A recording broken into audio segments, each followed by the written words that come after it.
Hello, and welcome to episode 4 of True Crime Finland, Uncle Jammu. As the title already suggests, this is a true crime podcast, and it details cases that can be disturbing and violent.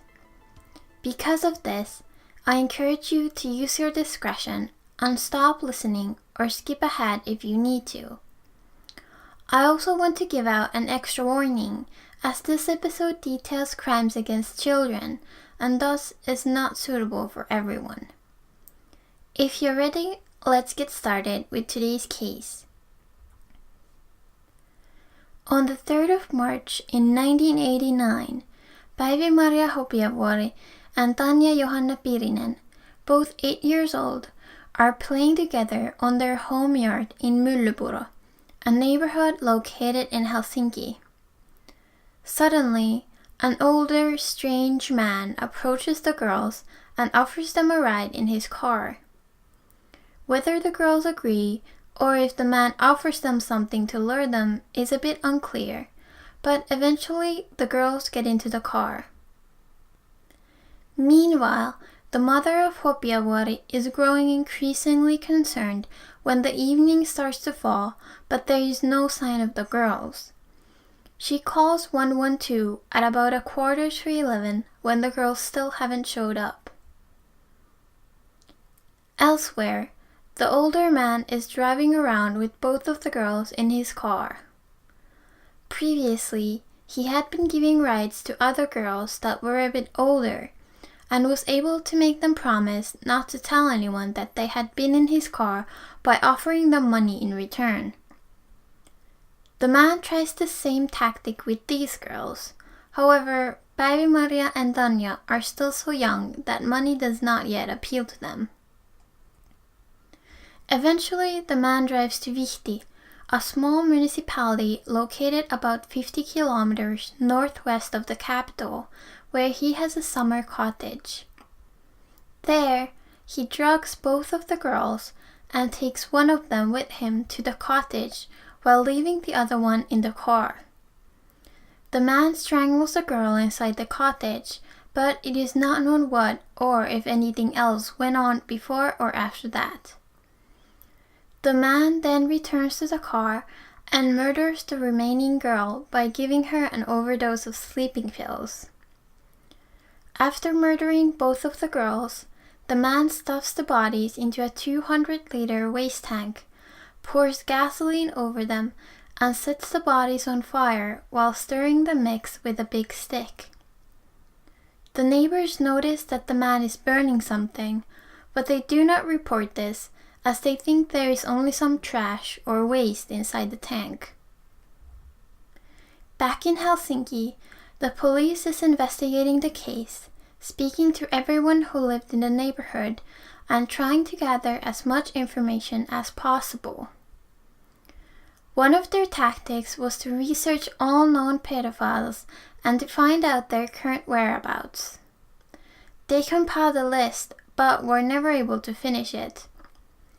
On the 3rd day of investigations, the police were questioning Myllypuro residents again, when they received an unconfirmed piece of information according to which a well-known pedophile had got out of prison after serving a sentence related to sexual assaults on children. This man's name was Veikko Siltavuori, better known as Jammu Siltavuori or Uncle Jammu. I will refer to him as Jammu from now on to avoid confusion. The police also knew that previously there was an eyewitness account made of the car Jammu owned, and so they called off the ongoing questioning of the residents and returned to the station where they hatched a plan. Later on, 3 policemen arrived to the street where Jammu resided and entered his apartment with a key they got from the maintenance man. The apartment was very small, and the police found Jammu sitting calmly on the couch with rubber boots on. A security check was performed twice on Jammu, and on the 2nd time, a knife hidden horizontally under his belt was discovered. The police also searched the apartment and found a large amount of chocolate, 300 bars overall, inside the fridge.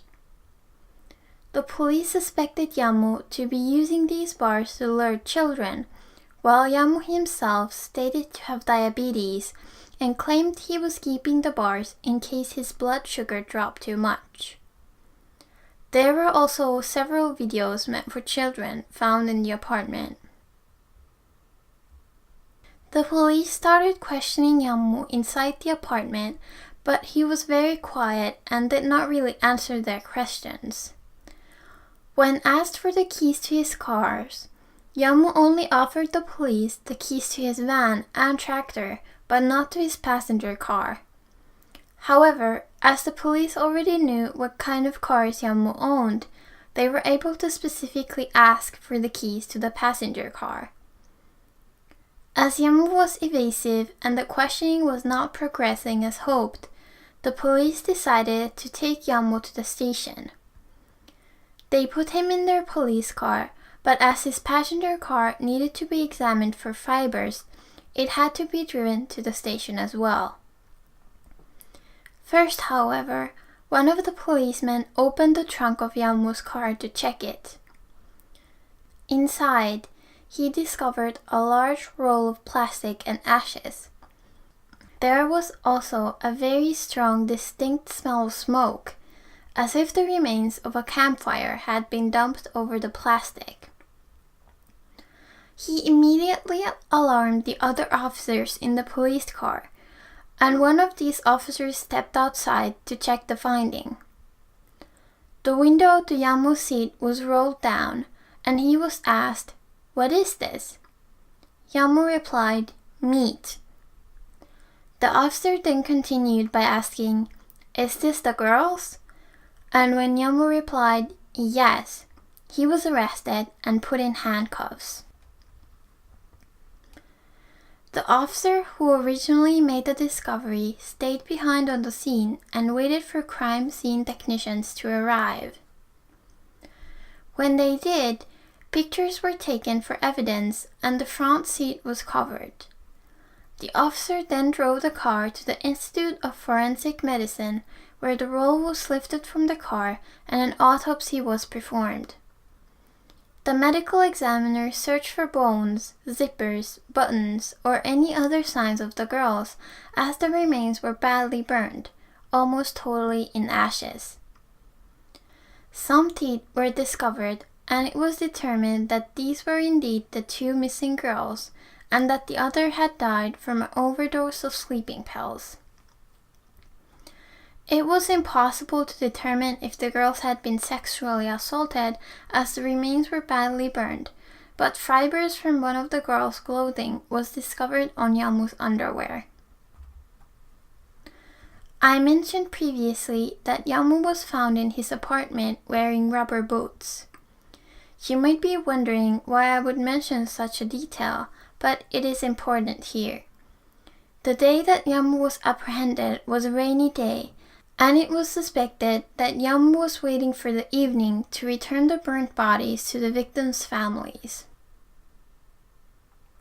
While conducting the investigation, the police discovered that Jammu had rented a farm from a small village in the Kainuu region, located in eastern Finland.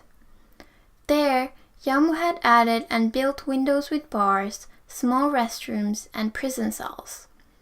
It was suspected that Jammu wanted to use this farm to imprison his child victims, but this was never able to be proven, and according to the investigation, neither baby Maria nor Tanya were ever taken or kept there. Not a lot is known of Jammu's past, but his childhood was said to be difficult as his dad was suffering from alcoholism and would beat Jammu regularly. Jammu would also be mocked by people calling him Näätä, pine marten in English, because his clothing allegedly smelled bad. Later on, Jammu inherited a large amount of money when his alcoholic father passed away, and despite his scruffiness, he was a very wealthy man. At one point, he also had a wife who had a daughter from a previous marriage. Long after the child murders had come out, she stated in an interview with a magazine that Jammu had molested her daughter and exposed himself to her, among other things. According to the ex-wife, the police got involved, but Jammu was never convicted of anything. After this incident, the couple moved away to eastern Finland, but that's when Jammu's behavior got even more erratic. He became withdrawn and would accuse her of poisoning his food with rodenticide. One winter, she heard rumors according to which a pedophile was going around town luring victims.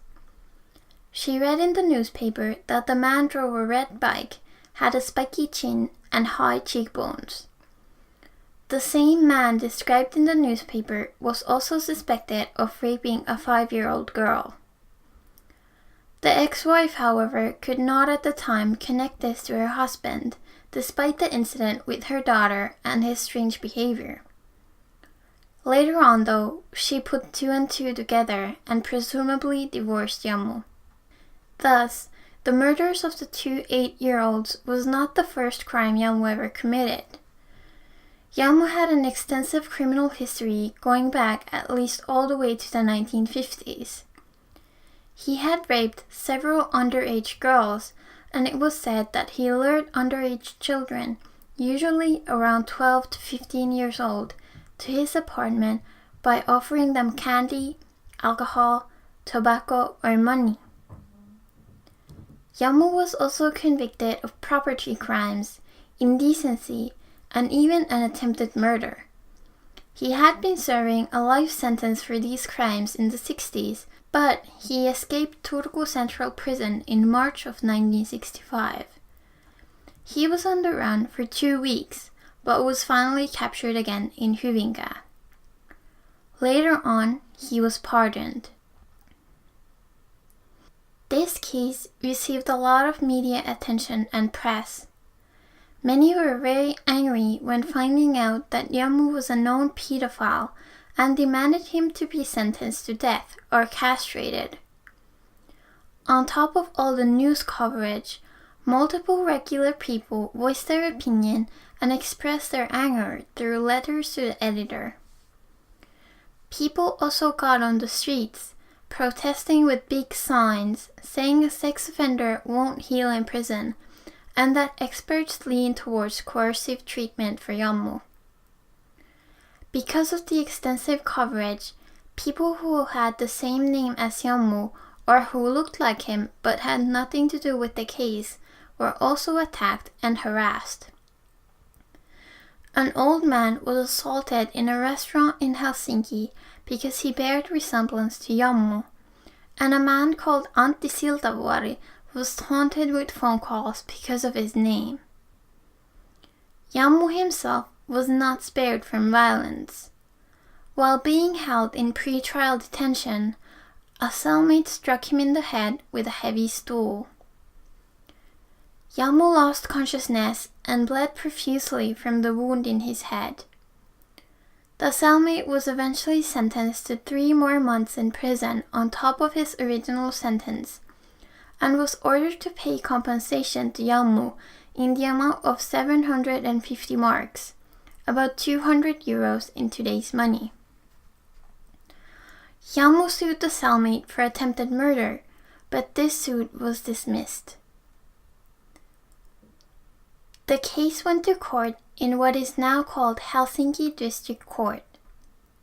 On the 14th of December in 1989, Jammu was sentenced for 2 murders, 2 kidnappings, and other crimes as a legally insane person to 15 years in prison to be served isolated in preventive detention as a dangerous repeat offender. As the district court assessed that the ordeal that both of the girls' single mothers had had to go through was so severe, Jammu was also ordered to pay the mothers compensation for mental suffering in the amount of 200,000 marks, about 47,500 euros. In addition, compensation for burial and funeral expenses, and loss of earnings was afforded in the amount of 100,000 marks, about 23,000 euros. The compensations and the legal expenses stacked up for Jammu, and so he had to sell his summer cottage where he had murdered the girls. Jammu appealed his verdict, but the Helsinki Court of Appeals upheld his sentence, stating that Jammu had murdered the girls in a way that demonstrated extreme cruelty. Because Jammu was deemed legally insane, the court found that the sentence previously ruled by the district court was appropriate. The court also upheld the ruling according to which Jammu can be isolated in preventive detention, as according to the court, he can be considered a dangerous repeat offender and a danger to himself and others when looking at his previous sentences and his mental state. The court was referring to a ruling made in 1986, according to which Jammu was sentenced for 2 counts of indecency targeting minors. The victims were girls aged 10 to 12. The court also upheld the ruling to award compensation to the victims' mothers, even though so far compensation had only really been awarded to direct victims of crimes. The verdict was appealed further, and the Supreme Court of Finland granted the defense a partial appeal concerning the isolation and compensation rulings, but it would not permit an appeal concerning the actual criminal act. In October of 1991, the Supreme Court overruled both the ruling concerning isolation and also the ruling concerning compensations. This way, the final verdict was 15 years in prison, which meant that Jammu could be paroled and would not necessarily have to serve his whole sentence. The court justified its ruling concerning the isolation by stating that in the last 10 years, Jammu had not committed any criminal acts involving aggravated violence, nor had he committed any acts that would have posed an extreme risk to his victim's life, and this is why it was not necessary to isolate him. When it came to the compensations, the court stated that the original ruling was not based on any law in effect at the time the crime was committed. The Supreme Court became a target of harsh criticism after the ruling came out.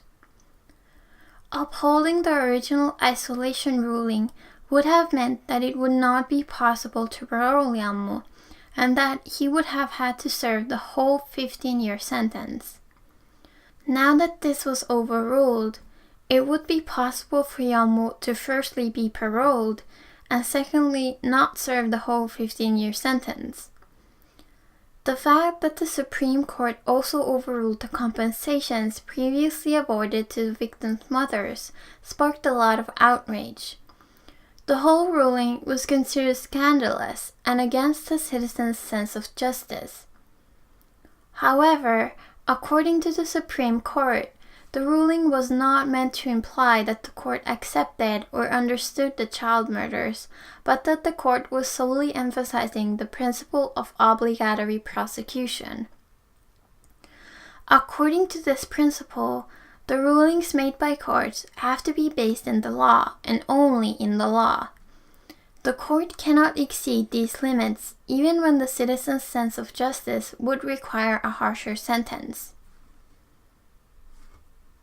At the time, there were 3 conditions in the law that needed to apply for it to be possible to isolate the defendant in preventive detention. First, the defendant has had to have recently committed a violent felony. Second, in the last 10 years, the defendant has had to have committed a felony that demonstrates extreme violence or specific danger to the victim's life and health. Third, the defendant has to be deemed a serious danger to others. Now, Conditions 1 and 3 definitely applied here.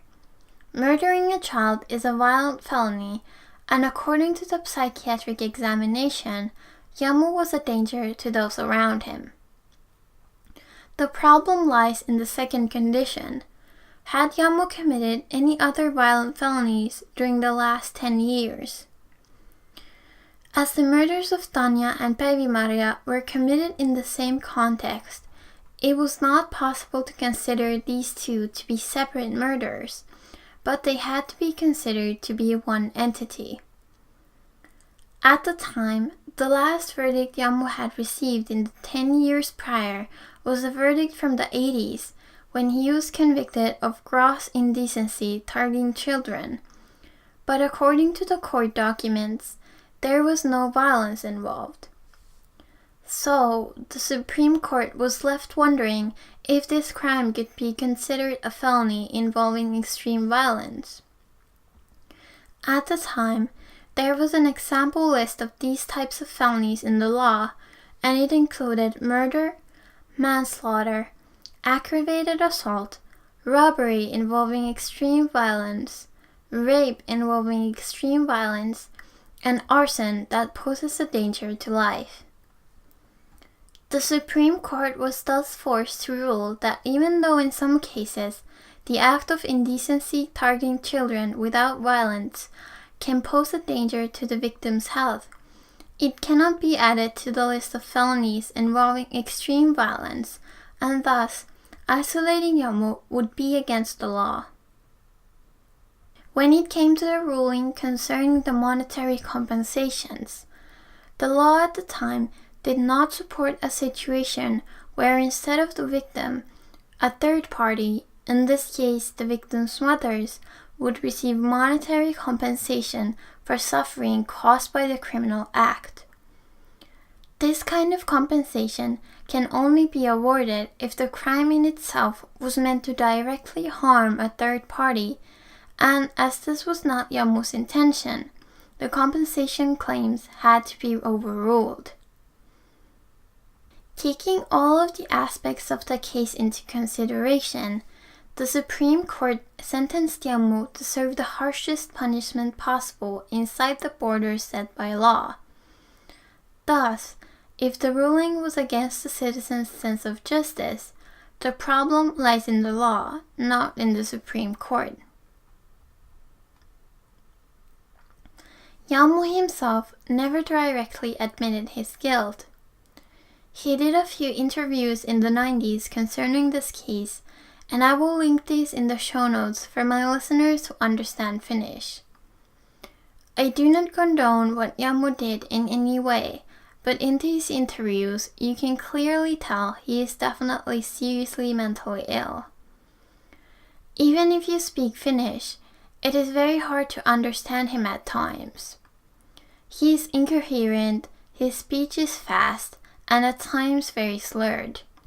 He keeps telling all these stories, jumping from one subject to another, but never really admitting anything or making much sense. It is impossible to know if there is any truth to what he said in those interviews.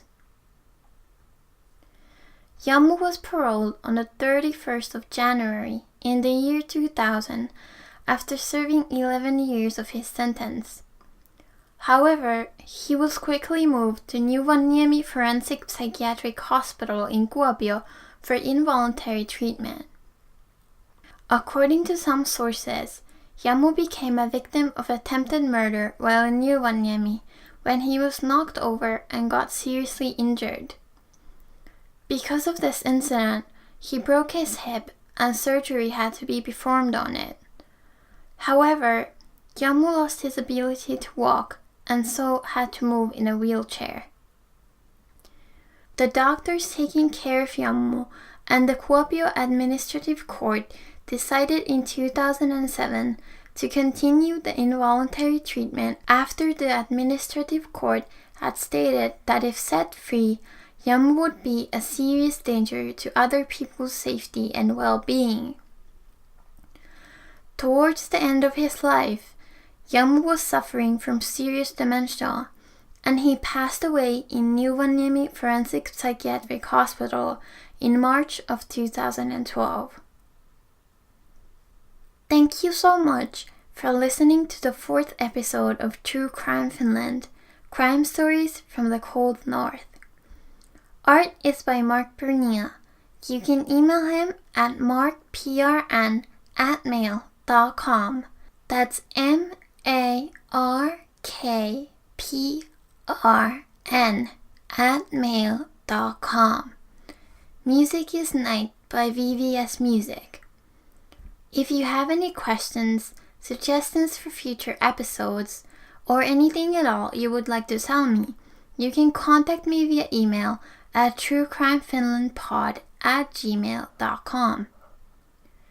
Please consider writing a review for me on iTunes.